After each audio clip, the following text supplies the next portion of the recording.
बहाने से आएगा, मेरी बहन को न ले जाए, इसलिए भय के कारण उसने सिपाहियों को, सैनिकों को साथ नहीं किया। सैनिक साथ में मैया ने पूजन किया। पूजन के बाद परिक्रमा होती है, यहाँ होती है ना, यज्ञ करते समय परिक्रमा करनी चाहिए। क्यों करते परिक्रमा, पता है किसी को? किसी को पता हो तो हाथ उठाओ जरा। ले लिए नहीं। क्यों करते हैं? 20 रुपया लेंगे, देख लो ब्याज के साथ। परिक्रमा क्यों करते हैं? किसी देवता की पूजा करके या यज्ञ करके परिक्रमा क्यों करते हैं? क्यों बनाऊं या खेवड़ी? विवाह में फेरे क्यों होते हैं? कैमरा में लोगों ने कारण में वो भी परिक्रमा है, फेरे नहीं। फेरे तो हम कहते हैं, परिक्रमा कराते हैं।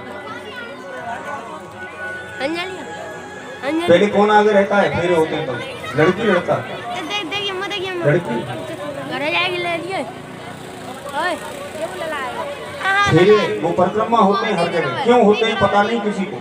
दे दे मॉर्निंग दे दो ना। ये हमारे नीरज भैया हैं, इनके छोटे भाई हैं संजू, हमारे बाबा जी लगते हैं, उनके बेटे हैं। उनके द्वारा हमारा सम्मान हुआ है। भगवान से प्रार्थना करेंगे, आशीर्वाद की शुभकामनाएं। बोले गोविंद भगवान की। अरे पूजा कराने आते हैं पंडित जी, उनसे पूछा करो, दक्षिणा देते हो, पूछा तो करो ये क्यों परिक्रमा करा रहे हो, क्यों जल पिला रहे हो, क्यों आचमन करा रहे हो? पूछते हो कभी? नहीं पूछते।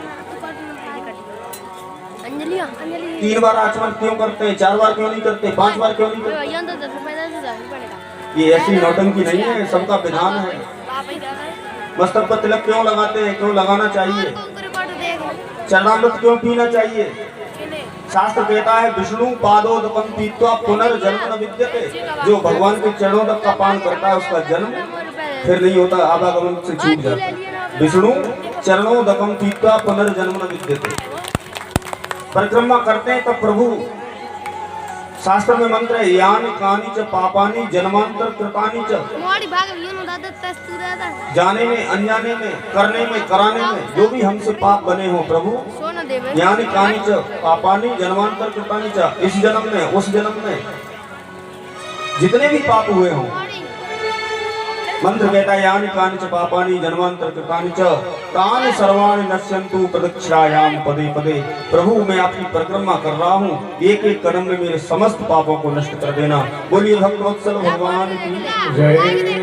मस्तक पर तिलक लगाने से लक्ष्मी बनी रहती है। चंदनस्य महत् पुण्यम पवित्रम पापनाशनम। पाप कम होते हैं चंदन लगाओगे। चंदनस्य महत् पुण्यम पवित्रम पापनाशनम आपदा हरते नित्यम। जिंदगी में जो आपदाएं आती हैं, समस्याएं आती हैं, वो भी कम हो जाती हैं। आपदा हरते नित्यम लक्ष्मी तिष्ठति सर्वदा।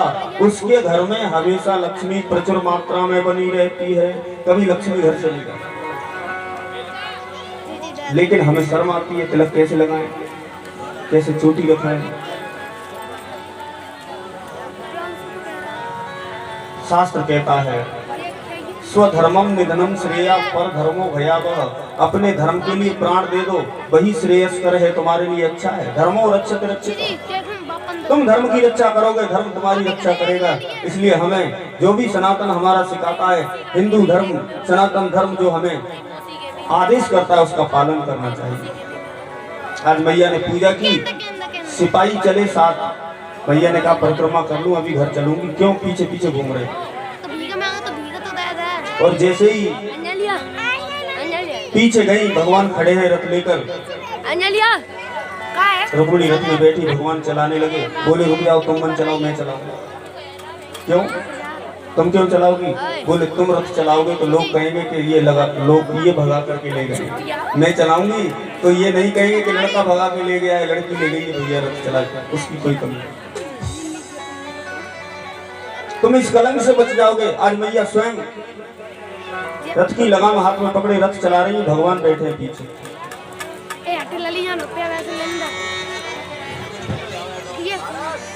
रास्ते में भेंट हुई भीष्मक महाराज से, बड़े प्रसन्न हुए राजा।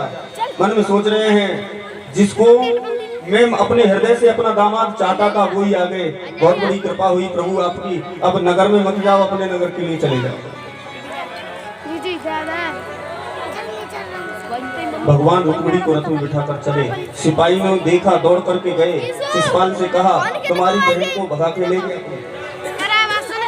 रथ कौन?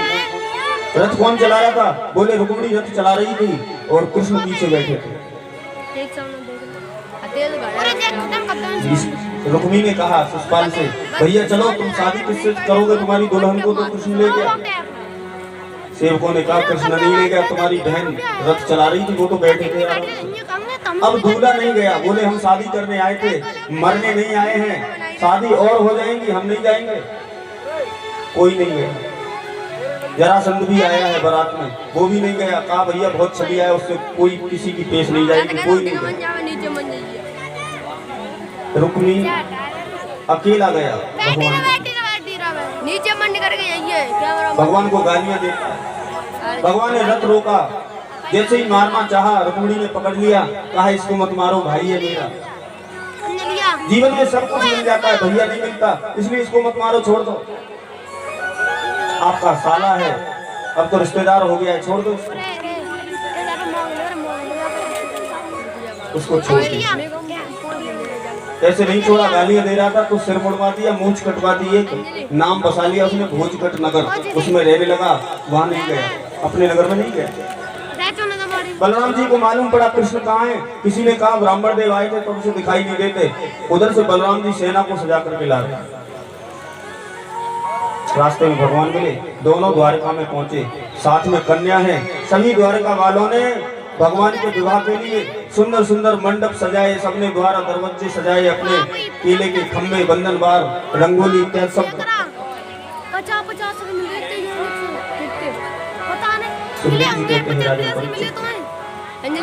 रुक्मिणी का श्रृंगार कर रही हैं सखियां। आप लोग सभी सुंदर भजन